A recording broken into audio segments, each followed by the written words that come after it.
Welcome, everybody. I am your host, Pablo Gonzalez. With me, as always, the guy they call GC because he's a gangster from Compton. His name is Gregg Cohen. Say hello, Greg. What's up, everybody? Good to be with you here. Happy 2021.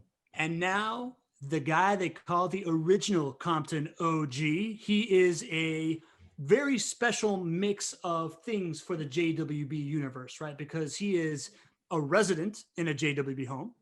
He is also a service provider for JWB, and he's a local real estate investor that is part of our group, a big part of our community.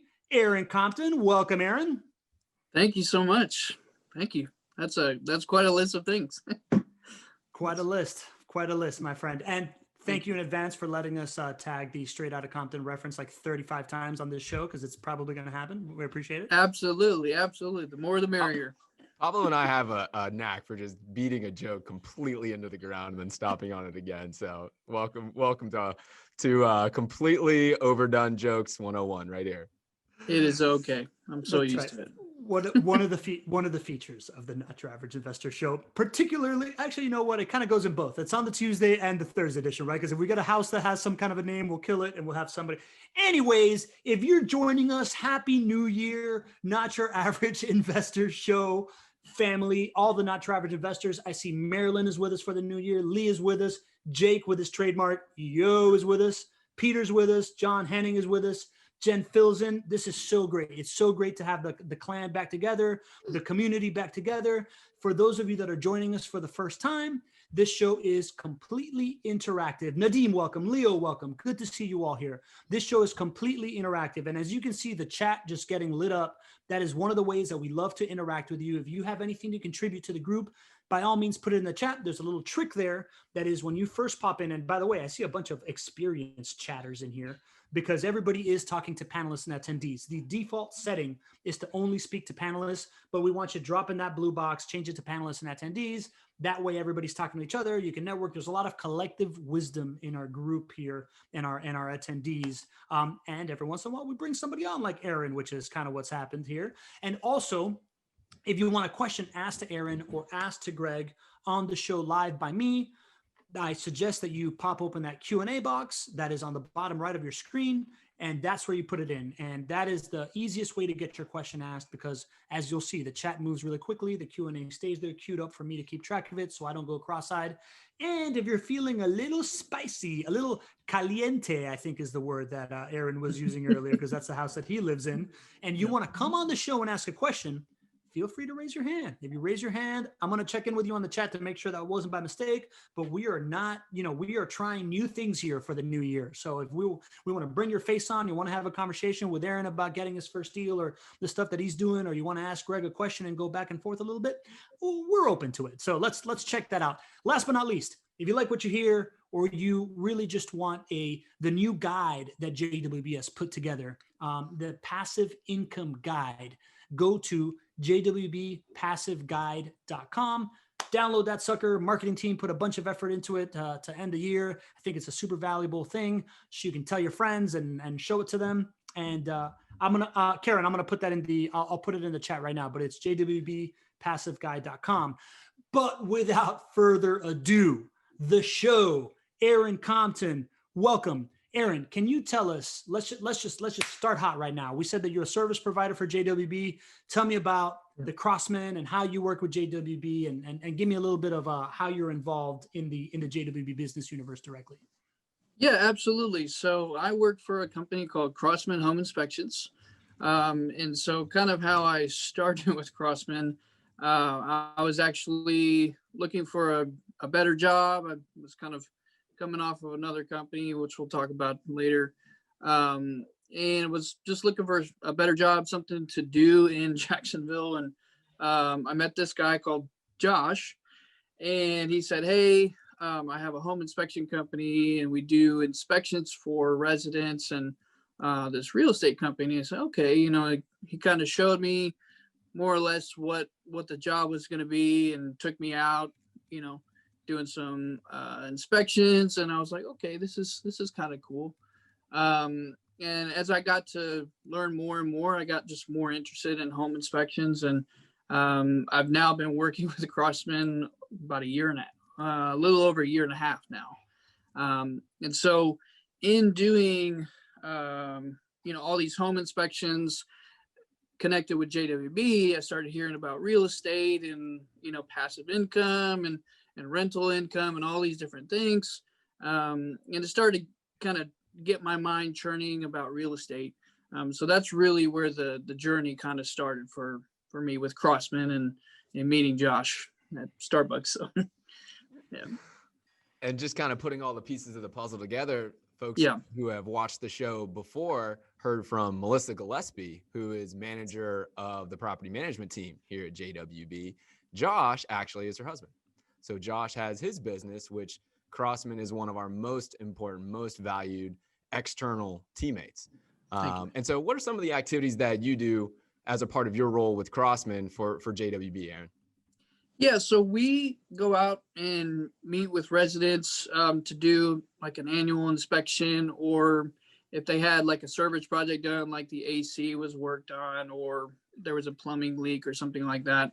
We go out and take pictures and document that the property is in good general condition, that it's being taken care of, and that any issues with, a hole in the roof or that AC leak or whatever has been taken care of, and the owner can see exactly, what's going on with that property.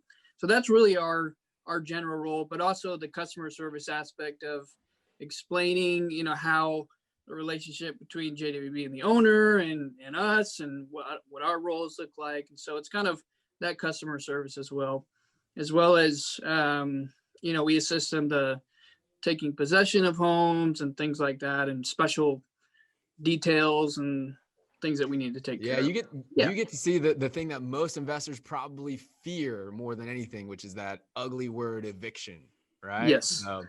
One of your roles is to make sure that for owners, JWB facilitates that entire process. And what that means is that we ask Crossman, we ask Aaron to go and make sure that at the time that the sheriff does need to evict that tenant, that a member of our team or Crossman, which would be Aaron, is there to make sure the possession goes smoothly. And then we can account for any damages that may be in the home and quickly get started to get that home back into renting shape and back on the market. So super, super powerful, super important part of our team to make sure that this process, which is not a fun one, but we got to talk about it, but knowing that it can be handled very quickly. And then on top of that, Aaron, you're on the renting side. You're a resident of ours. So in October, you signed a lease with us. Is that cool?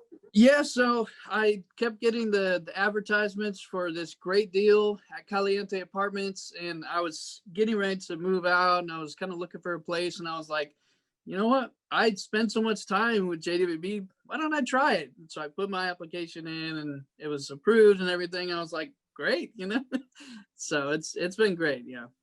Man, if there's not a more kind of telling testament to the, all angles of the investment that we have to handle, and that, that it's working well. It's somebody like yourself who has seen, let's call it the negative side of investing in rental properties. You've seen what evictions really look like, right? Sure. And then you see the quality of the home to rent out yourself. And now you're on a journey to invest in real estate yourself. So this seems like this was maybe about a year and a half into this for you is when kind of the light bulb went off for you, or kind of talk about that journey.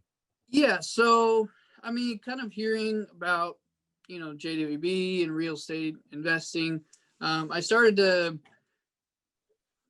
get interested in myself. And so I think everybody that's, done well for themselves, they've read Rich Dad, Poor Dad. So I started there. And then I started to kind of dig into more of the real estate investing. I listened to Bigger Pockets podcast, Brandon Turner, and their incredible, classes. And I got into the JWB web class. And so I just started kind of digging into real estate investing. What does that look like? And I just continued to do it. And I felt so empowered because I had so much knowledge that, I can do this. I can open my own company and make this happen. And so back in really June, July, I, filed my DBA and opened the company, and really just wanted to get my first deal. So I networked with some local other investors in the group and in other real estate groups. And so I don't know if you want me to talk about that quite yet, but this is your time, brother. We're here to highlight you, my friend. So the stage is yours. I'd say go down that path. Yeah. So in that networking, I met a guy named Rodan, and he was another local real estate investor. He had done some rentals and some flips, and he was just really starting his company as well. And so he said, hey, I really, enjoy your commenting and things that you have put on the show and things like that. And he's like, hey, can we do lunch? And so we connected, and he basically became like a mentor for me, and kind of taught me about analyzing deals and about, how different investing strategies work. And so I just spent as much time as I could with him, being mentored. And that led to our first deal, which was it was funny because I was actually doing an inspection around the corner of this property, and I just happened to see a for sale by owner sign. And so I, put my business card out there, and I called the owner, and it ended up that it was the daughter of the owner, who was the property manager. And she met with me, and she said, hey, here's the house and everything. And we kind of talked about pricing and what we would do. And I worked with Rodan, and we got the deal together and closed on it. And so it was amazing to finally get that first deal and see that first check. Yeah. I was very encouraged to see it work. I'd always heard about it, and seen it in YouTube videos and stuff, but for it to work right in front of me and me to have the check in my hand was really encouraging and empowering. So I was like, yes, it does work. Man, you're bringing me back, brother. I remember that feeling, and I don't remember how much money I made on my first deal. It wasn't much. It didn't even matter, but just that thought and that accomplishment of doing something that I bet there were a ton of people in your life who probably said, what the heck are you thinking about doing? You probably can't do that. You probably can't do that. Just having that moment and having that picture, and hopefully you have a picture with the check in hand, like that was the payoff for the first one. Yeah. So talk us a little bit more about, I guess, what did you guys do? Did you buy the house and then sell it quickly? Did you, and who did you sell it to? What kind of talk through, I'm sure, people are a little bit curious about how that first deal, the nuts and bolts of it worked. Yeah. So basically this seller was a landlord that it was their last rental property. They were very tired of dealing, like we just talked about, with, tenants and things like that. That JWB doesn't, have those issues, but some other landlords do. But it was just a tired landlord that was ready to sell off their last rental.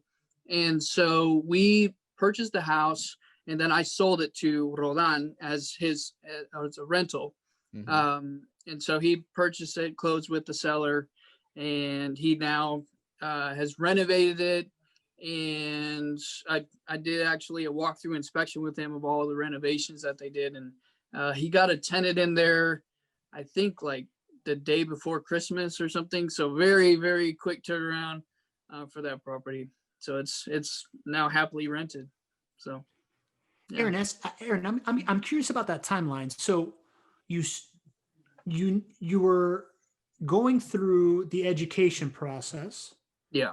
Then you decided to incorporate because you were going to start a business before you had a mechanism for looking for houses, and you just kind of stumbled into one. Did you have, and just correct me if I'm wrong on all of these, right? But like that's kind of what I'm hearing. And then you had Roldan lined up as a mentor. Did you have like a framework of what kind of deal he was looking for that gave you the confidence to walk in? Can you talk to me more like intimately through that timeline of when you started the business, how you started looking, and how you decided to put that property under contract? Yeah, absolutely. So I had been really digging into analyzing deals since December of 2019. So I had been, going through and messing with, different calculators and figuring out like how to analyze deals. And I see Lee Bishop says driving for dollars. That's exactly what this one was. And so when talking with Rodan, like we would go and, do driving for dollars around the neighborhoods and just kind of see like, okay, this house would be a good rental property, or this house would be a good flip or whatever. So I had an idea of some of the properties that would be a better flip if it was a certain number, or if it would be a better rental property if it was a certain number. So I had experience with him kind of, and even before, from watching, Bigger Pockets and different real estate groups, analyzing deals. And so once I felt like I was comfortable enough to actually take action, that's when I opened the business and began searching for that first deal. So did that help with the timeline? Yeah. That makes perfect sense. So you got some reps in, then you incorporated the company. I remember you reached out to me. You were talking about naming it after yourself. Well, like, what's that? Tell me about your idea of like starting the company and like naming it and that feeling. Yeah. So I think, and actually, Greg, I think you talked about this on a, I don't know if it was Not Your Average Investor or one of your real estate walking talks, but it was, talking about how JWB got the name. And at one point you just said, just go for it, And so I was thinking about names. I had sent Pablo like, hey, what do you think about this name? It's a metaphor for this and all kind of, and so when I chose the name Compton Real Estate Company, my dad growing up, he would always like give us life lessons always, but he would always tell us, if you're proud of something and you really believe in something, to put your name behind it. If this company has my name, like I'm proud to put my name behind something that I believe in. And so I was like, oh, okay, well, that's easy. Compton Real Estate Company. And so that's how the naming of the company came to be. And that's what it is. So, yeah. Sounds like you're a lot better at naming companies than I was when we started. Well, I mean, when you have a name like Compton, you kind of have to play with it, play on it, I like it, man. You get a lot of name recognition from anybody who's into 90s hip hop for sure. So, Aaron, you want to tell us a little bit? So now we just kind of fast forward to the punchline, right? But like, what I hear your story, and we're completely glossing over the fact that you are a W-2 employee working as I believe a W-2 employee working in a service job. You figured out how to not just save up to this, save up to getting to a real estate deal, but you've mobilized yourself. Can you just give me a little bit of background on who you were before all that, and bring us up to speed? And then I'd love to dive into just who the person you were and the person that you're becoming. I find really interesting, but I'd love to hear who you were until now. Yeah, I mean, I grew up in Michigan, so I'm not from Florida or Texas, despite my Cowboys jacket here. So I grew up in Michigan, in a town called Flint, Michigan, which is a very poor town. I mean, my family, we grew up very low income, on government assistance and things like that. And so I went through, high school and did all of that. But then I moved to Texas to pursue a ministry degree. And I wanted to be, the world's greatest musician in the ministry space. And so I studied and ended up switching my major to missions. And so I became a missionary, graduated, and then moved to Honduras. And so served in Honduras from 2014 to 2018, working different roles as a children's minister and a preacher and different things in that space. And so when I came off the mission field in 2018, they asked me to serve in the home office here in Jacksonville. So that's how I got connected back to Jacksonville, and that's kind of where everything else started. So, I mean, for me, it all started with my family and kind of seeing some of the patterns of the past of my family, that I wanted to see a difference in my house and my future family. My fiance and I, she comes from a very poor area in Honduras. So we really wanted to see a different future for our family. And that's why we're working so hard now to see that better future. So. Love it, man. Love it. So tell me what your future looks like, Aaron. Like what are your goals? What are you working towards right now? Yeah, absolutely. So right now, I'm actually finishing my home inspector's license. I'll have that once the state of Florida is able to accept that. And then I'm also pursuing my real estate license to be an agent, to be able to, get more access to the MLS, things like that. And really the big picture for me is growing this company, not only to help us become financially free and able to do things like missions around the world and be generous with our money, but also to replicate that for others in their life. So if that's a company of 5 or 50 or 5,000, whatever that looks like, to be able to have financial freedom, but also to be able to enjoy the time that we have and using the resources that we have to be able to enjoy life with each other and be generous to others. And so really that's kind of the goal of the company. Building it a little bit day by day, looking for the second deal and kind of keeping that motivation, of constantly searching and analyzing and trying to balance all that. So that's kind of where the big vision is, to be at that place where I'm not worried about JEA coming to cut the lights off, where I can have that financial peace, and that freedom to enjoy my life and give that gift to my family. So I don't know if that answers your question. Aaron, I just gotta say, man, you're making this all look really easy. I've got to tell you, I mean, I'm just so impressed and so happy for you and for your success. And I know you're recently married too, right? We are gonna get married as soon as her visa is approved. There you go. So I mean, you've got this incredible life that you're building. You're a year and a half from a major switch in your life. And you already have overcome so many obstacles that I'm sure are holding a lot of people back that are on the call right now. They hold a lot of people back. The most common one is, how do I find the money to do my first deal, right? Mm-hmm. You just totally powered through that one. You've already got that down, right? You already got your first deal that you were able to buy and sell. You have the confidence built up. You're making this look really easy. I'm super, super proud of where you're going. I think a lot of people really don't understand how an active real estate business like you are growing also works with the passive income and why it's not mutually exclusive, why you really do need both. Can you talk to the folks on the call a little bit about how you view the active business and how that helps you accomplish your goals and what the passive, the rental properties are going to do to help you as well?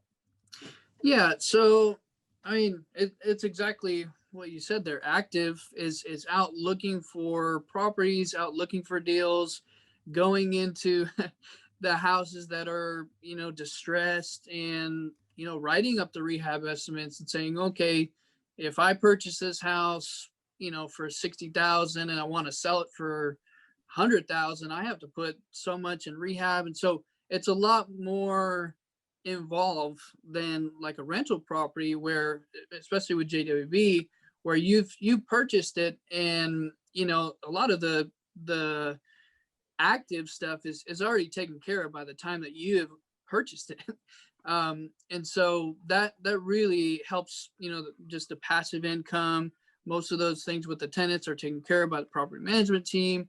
And so all of those things are not as involved as like an active investor where, I'm going out on appointments this weekend with real estate agents and saying, hey, can we put an offer in on this property? And I want to look at this property and rehab estimates. And so it's a lot more taxing to be an active investor.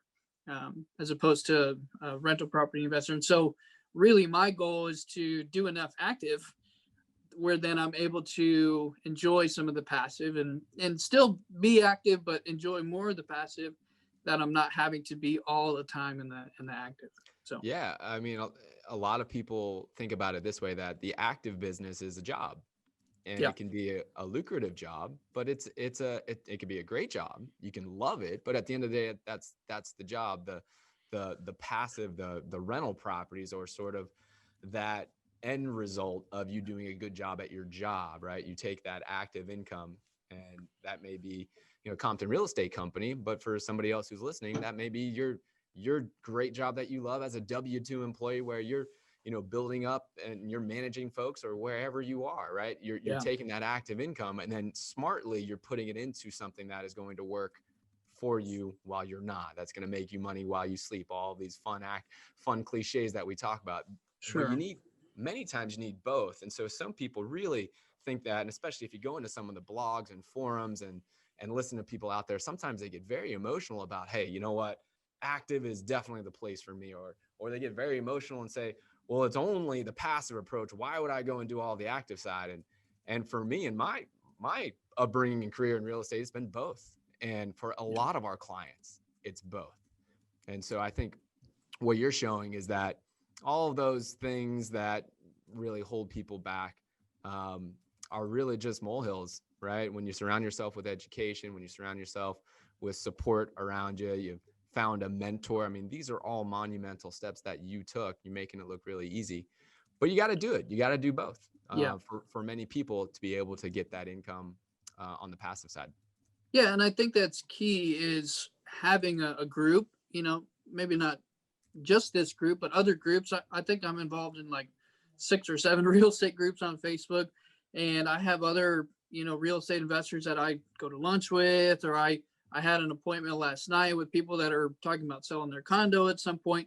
So all of those, people around you will help, to guide you as you're going.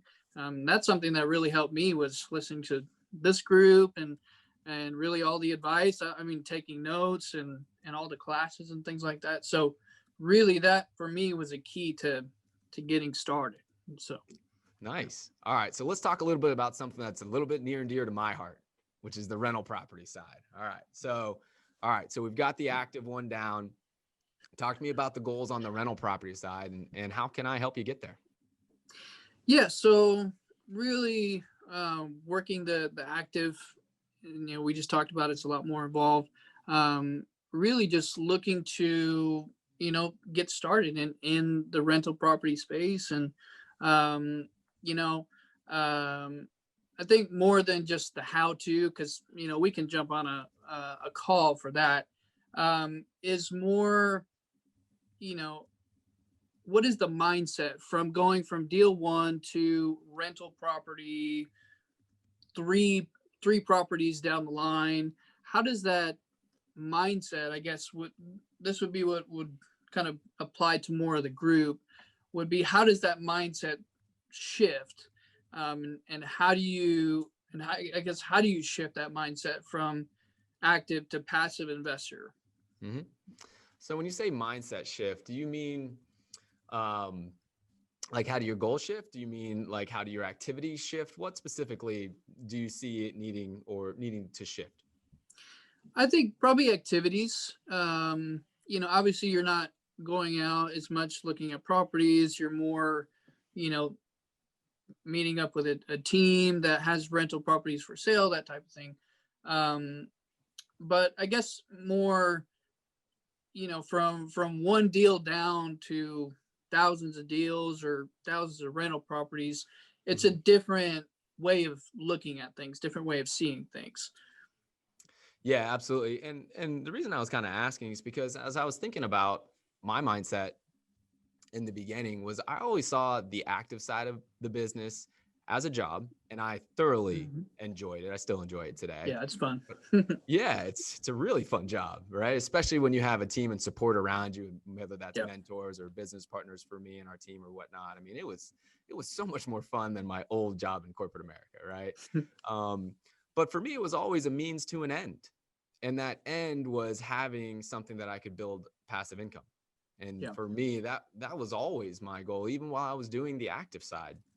And you sharing your story brings me back to that first deal that we ever did. It was just Alex and myself, my business partner, Alex and myself at that time. But we had a similar story about how we were driving around and I could go in detail there, but the thing for me is that I always had a mindset about building up this army of income producing assets, and that active real estate was the means to an end. So for example, in the beginning, we would set our business goals and we would plan out how much active business we were going to do for the year. So I think in our first year, our goal was to do, I think it was 20 wholesale properties. And wholesaling is a term for what Aaron did. He basically found an undervalued property and then sold that value to another investor and made a profit on it. It's usually a smaller profit, and you leave enough profit for the next investor. And so we would do that in the beginning. So we started the same exact way. And so then we would say, okay, I don't know what our plan was at that point, but let's just say that we were going to make $5,000 on a wholesale deal, and we were going to do, 20 of those in the year. Well, that would be enough income for us to run our business and leave enough left over that could equate to however many down payments we could put down to be able to buy our rental properties. That's how it was in the beginning. And soon after that, we started to get, a little bit more creative about how we could buy those rental properties and use less of our own capital, still do it responsibly, but use less of our own capital. So, but it all started with the active business being a means to an end, and then creating that pile of money that then I could administer to be able to create passive wealth. And one of the reasons I'm so inspired by your story is because you're starting so young, right? When you figure out a way to be able to build this army of income producing assets and you are extremely young. Aaron, how old are you? I'm 29. 29, right? Anything in the 20s is unbelievable, right? This model has been proven to work over and over and over again, decade after decade, if you just give it time. And so if you can build up this army of income producing assets by way of the active real estate, or if you're not of the volition of trying to do active real estate, by way of your job and saving accordingly, right? And maybe bonuses that you get at work. Just always, for me at least, it was always a means to an end to go ahead and then build up that income stream. I always felt like I was in a race against time. Even though I started in my 20s as well, other people looked at me and said, man, you're so young or what have you. And I always looked at it and I said, man, if I can just do more in the next 5 years while I'm in my 20s or whatnot, my 40s and 50s and 60s are going to be so much more in my control, is kind of how I felt about it. So I don't know if it was so much of a mindset shift from the active to the passive. It was always sort of there for me. But then I started to just kind of ramp it up after I got my first deal under my belt. Yeah, I think, for me, at least when I look at some of the 28, 29-year-olds that I know, they want that, right now money. They want to, do the vacations and do all this stuff right now rather than, wait to build up, passive income and do all these things later. And I think that there is a mindset shift to think about, for me, it's more being able to enjoy it now and enjoy it later.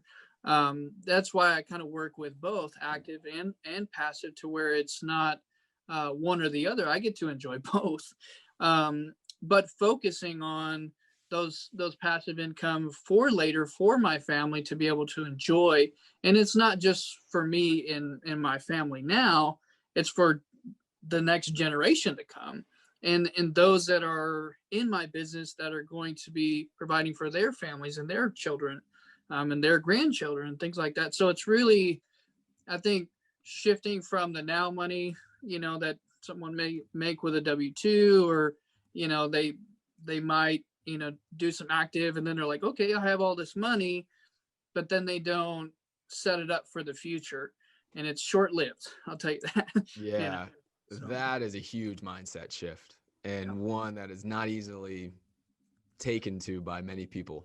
you know, in our culture, in our society, right? Right. It's, if you're lucky enough to make substantial income, people feel like that also comes with a requirement that you have to spend substantial income. Yeah. Yeah. Absolutely. You know, my dad always used to talk to me about deferred gratification, and, you know, what you're talking about is living that out. It's what he Yep. always preached to me, and I'm so blessed that it became very natural to me. So when we were 23, 24, getting started and having have some success in this and actually making some money on it, I still didn't spend any money. I didn't go to a happy hour at all in my 20s, right? Like, you know, I The didn't go rare on breed. vacations.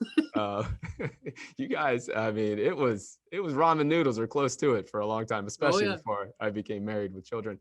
Um, you know, but I Yep. think, Yep. you know, that mentality is something that you've got the right mentality, but trying to talk to others who are of a different mentality is almost like hitting a brick wall many times.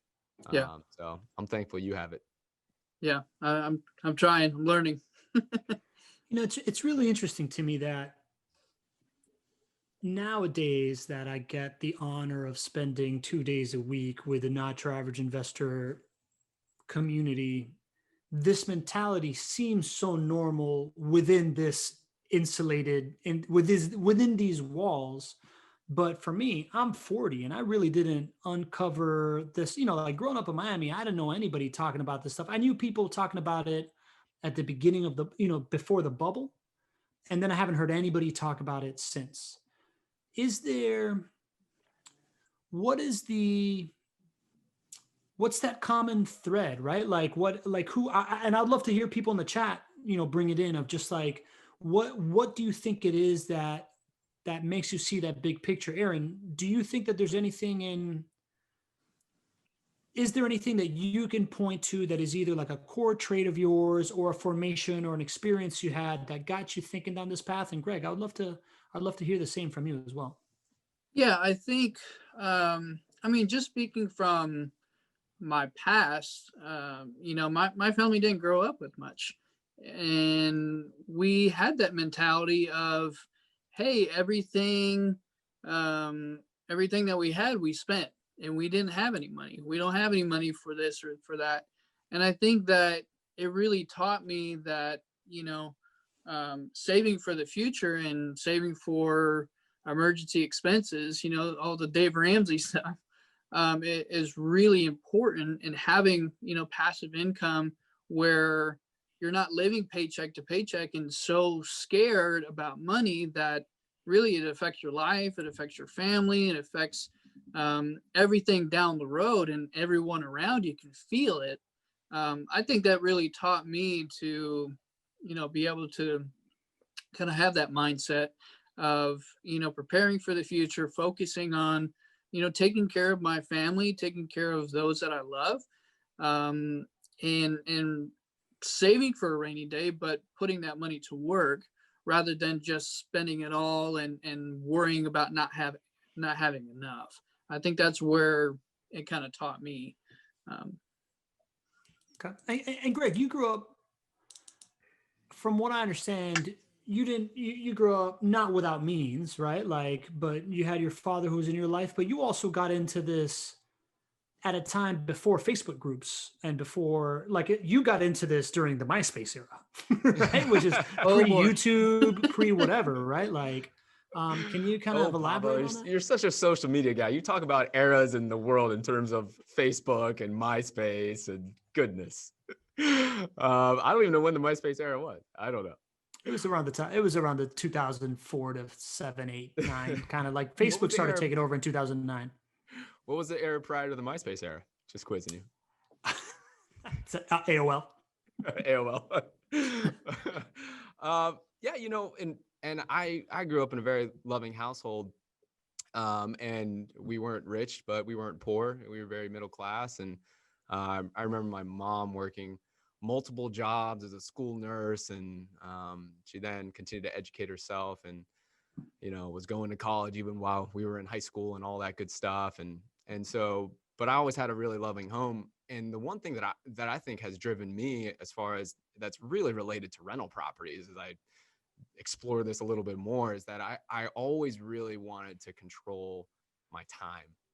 I really looked at people around me when we were growing up, and I remember very vividly looking at people that seemed to be able to control their time, and then the people that just couldn't be at certain events that they really wanted to. Yeah. And I always remembered that, like, this feeling that I didn't really understand. It was like, listen, if, you know, mom or dad or whoever it is can't be at that event because there's work there, because they have to do work, like that was very normal. Like, that is the way of the world. And then I looked at that and I was like, well, does it have to be that way? Like, could I take steps well in advance so that I don't have to work that hard when I have a family of my own or whatever it may be? And I always really was just thinking about my life when I was 40, even when I was 20. I don't know where it came from, but it was this deep desire to not have to be in that position, to have to say no because of work. And I always recognized that it was not something that was going to be overnight that would be accomplished. It would take 10 years, 15 years. And so I just backed into that and said, okay, well, cool. Can I get started when I'm 23? Well, then, you know, I should be there if I follow a model. The one thing I would say, though, is that after I got out of college, I started to work for corporate America, and the person that I am today, I can't even recognize the person or how I thought coming out of school. Aaron, maybe this is similar for you, you know, maybe 5 years ago versus how you think today, and would love to hear your story there. But I really feel like I had this incredible blessing of education and mentorship and really, really tough times in my life that forced me to reassess kind of my vision for how I was going to control my time. Had a pretty horrible experience working in corporate America that forced me to find a different way. But just the way that we think about, you know, retirement accounts, or think about how active income supports you know, your passive income stream. I never thought that way in the past. I'm a completely different person, thinker now. And I found that once this sort of, like a group like this, a show like this, mentors like Rolled On for you, Aaron, right? Mentors that helped me. Once you kind of, it's like in oh my goodness, gosh, Morpheus. What's the movie with Morpheus in it when Matrix. He has the Matrix? Oh my goodness, I can't believe I forgot that. Like, once you take is it the red pill or the blue pill? I can't remember. No, not only can you not remember, Greg, you also have trouble with colors. So that's right. I'd be screwed if I was having to take that pill. But once you go down this path, you know, you just change your mindset. You really look at your job differently. You look at the way you manage your money differently, the way you control your time. And most people start to think in increments of 10 years down the road versus like, hey, what am I going to do tomorrow because I just cashed a big bonus, you know?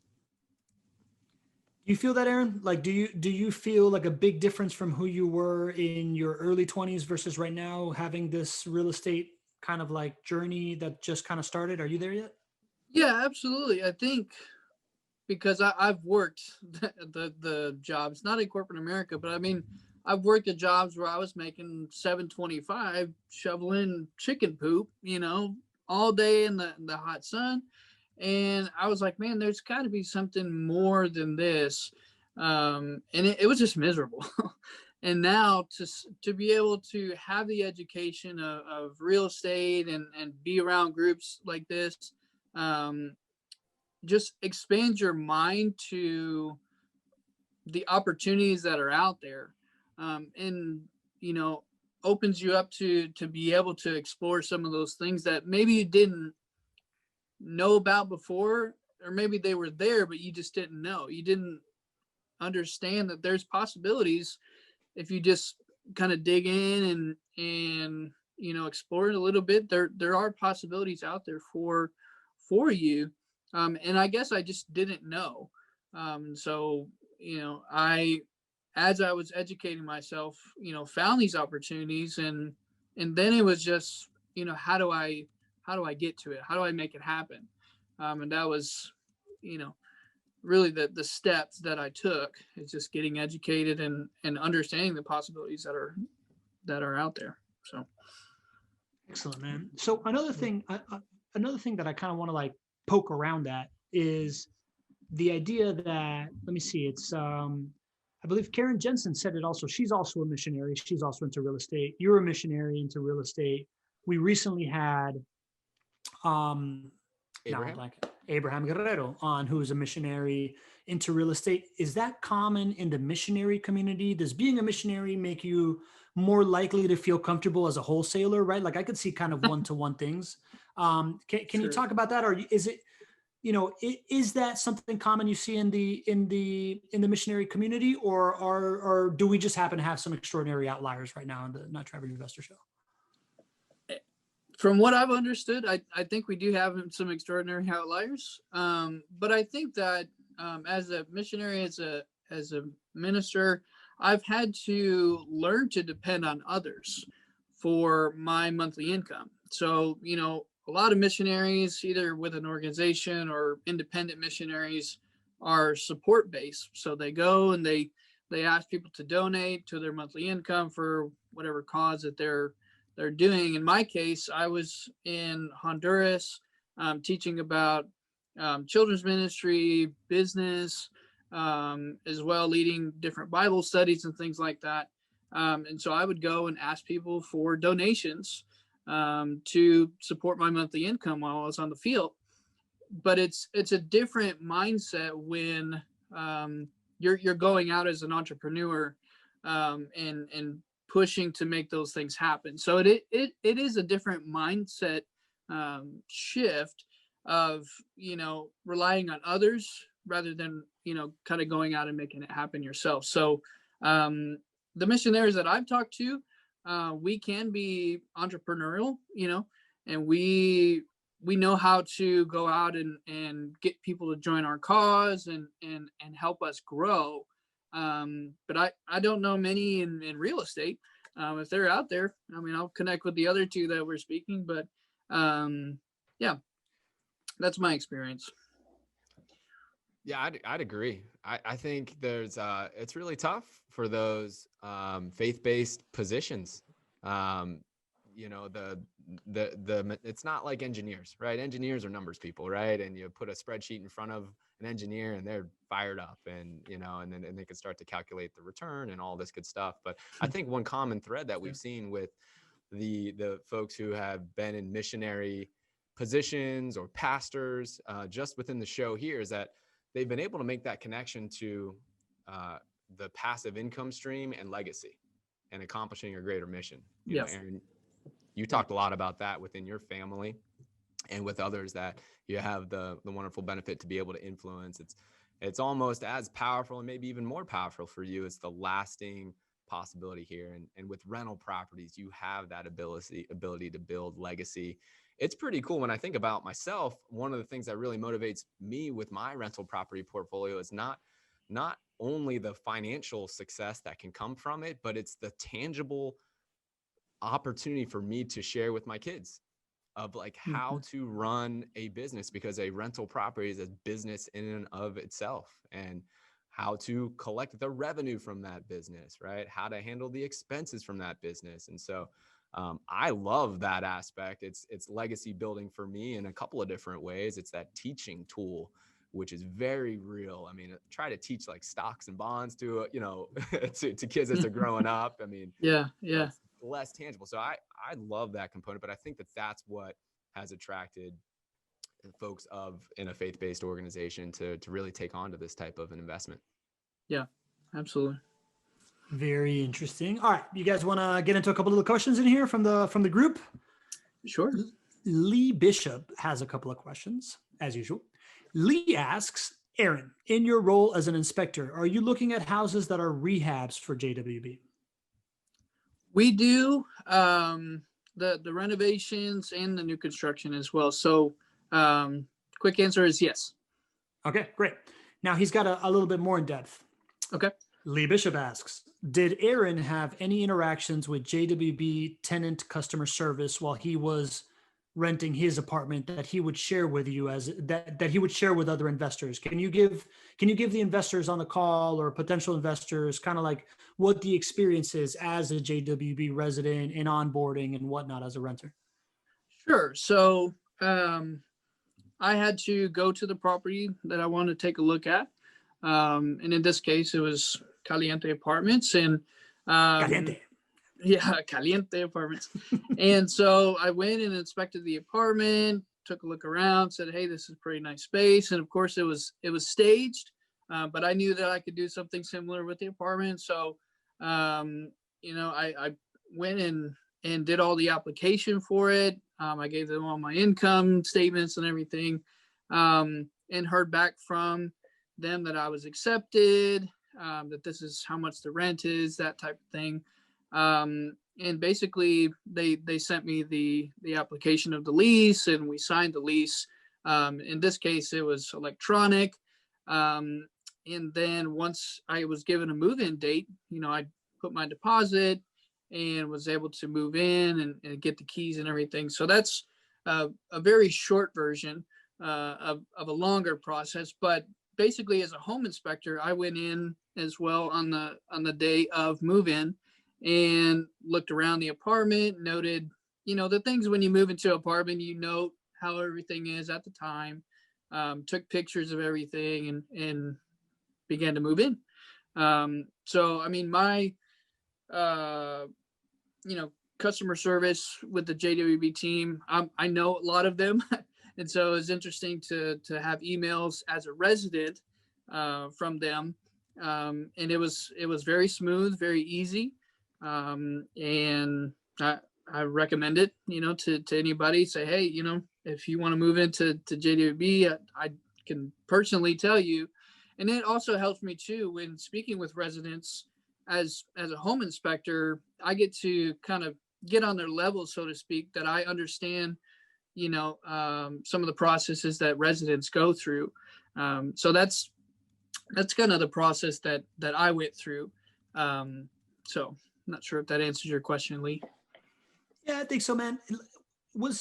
Out of my own curiosity, were you purposefully looking at JWB properties, or was it just kind of like it so happened to end up being a JWB property? And or did you feel other experiences as from a user interface?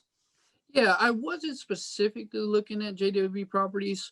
I knew because I had, had so much interaction that they have a lot of properties that they're able to rent out.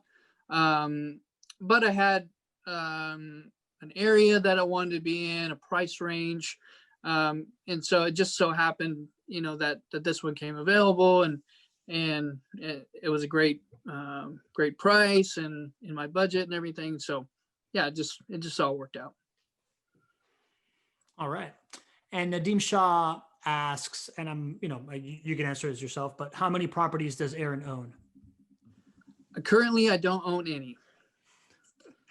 That's right. So Nadeem, if you missed it earlier, what Aaron has done is he was a member of this community. He rents with JWB. He's a service provider for JWB, and he has gotten his ducks in a row. He got his first real estate deal under wraps, and he's looking to grow his passive income. But we wanted to bring him in here to get this perspective.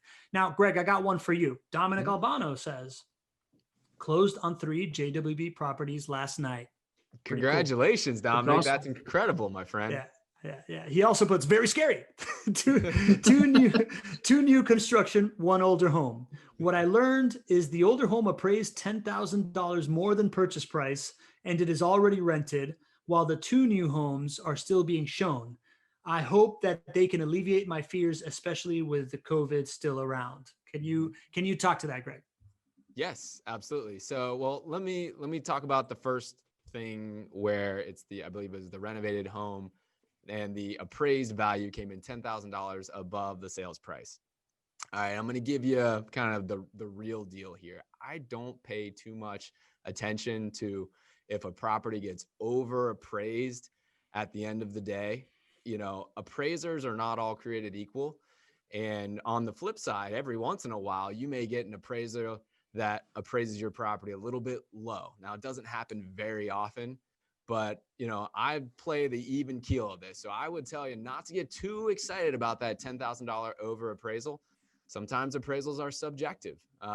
And, of course, if a property under appraises, we have a process to make sure that everybody is protected. And I've seen that happen too. So I hate to burst the bubble a little bit. I wouldn't get so excited about that just because I've seen it happen on both ends. And at the end of the day, the properties are really priced based on market value. And so I don't feel like you're walking in with an extra $10,000 of equity, even though that's what the appraisal says. So sorry to burst your bubble a little bit there, but that's just the real way that I kind of look at it. And then as far as the other 2 homes not being rented at the day of closing, you know what? That happens every once in a while too. But I know that our team is taking care of you to make sure that you are going to be in a great spot, to make sure that you are going to be in a position where your returns on investment are able to be hit. We are really, really good. But, you know, sometimes it happens to where properties aren't actually rented at the day of closing. But we have ways to take care of you to make sure that you're in a good spot, Dominic. So I would encourage you to reach out to your team. I'm sure they have already kind of discussed some of those things that we would do for you. You know, this is something that we're seeing a little bit more often now, because what's happening is, I've kind of mentioned this a few times, that, you know, the rate of sales, and this isn't just a JWB thing, but the rate of sales for turnkey properties, it's hard to keep up with the build cycle, right? So JWB builds a lot of homes, but our rate of sales has far outpaced that, especially over the last half of the year. To kind of put it in perspective, we plan to sell, the goal was about 430 homes this year was our goal. If you look at the pace of sales over the last 6 months and you average that out for all of next year, it would be over 700 homes would be sold. So sales have basically kind of doubled demand over the past, 6 months, we'll call it. So the solution here is we always have inventory for you, but what that means is that sometimes the homes are sold maybe about a month in advance of when the home will be available for the renting process to start. So, but I want to make sure you know that you're going to be cash flow positive on day one. That's something that we do to make sure that even in this case, when the home didn't really have a chance to rent, we're going to make sure we cover that mortgage payment guarantee for you. So if your team hasn't already discussed that with you, or our team hasn't already discussed that with you, you're going to be in a good spot, Dominic. Don't worry about it. All right. Very cool. So I thought this was a great call, guys. Aaron, thank you so much for joining us, right? Your story to me is incredibly inspiring, right? Number one, you beat me to my first real estate deal. I'm still in the process of closing and whatnot. So I think it's really, really incredible that you knocked this thing out before you're 30 type thing. And I'm sitting here at 40, and a bunch of other people here in the chat saying this is a year that they take action. They wish they would have started at your age. So really, really cool way to lead by example and put forth that message of this is the way that you pull yourself up by the bootstraps, man. That was really, really inspiring to hear. I want to thank everybody for joining us today.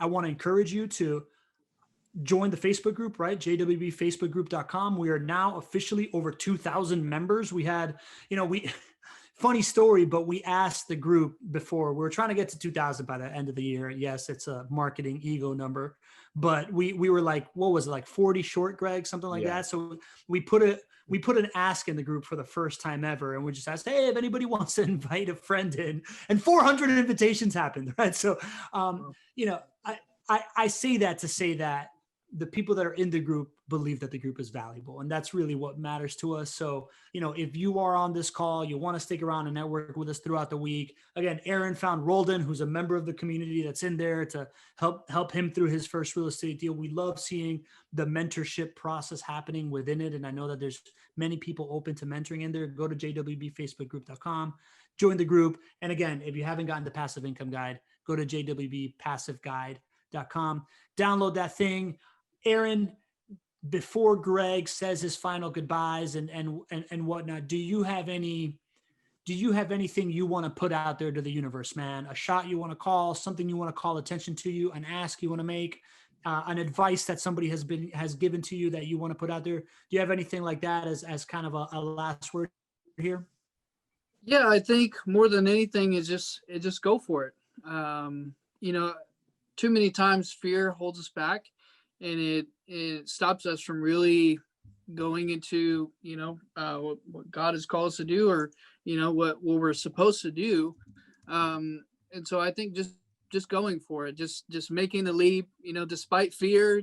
Somebody said they were scared, but you made that action step. And so I think that's something that's very important. And I've had to learn to just do it afraid, just like go into it scared and trembling, but make that action and make it happen. So I think that's something that I'm learning and have learned, and and we'll continue to encourage others to do. So Beautiful, man. Gregg. Yeah, I double that message. That's just what I wish more people would do, is just simply get out there and take that action, just like you're doing, Aaron. Super impressed with your story.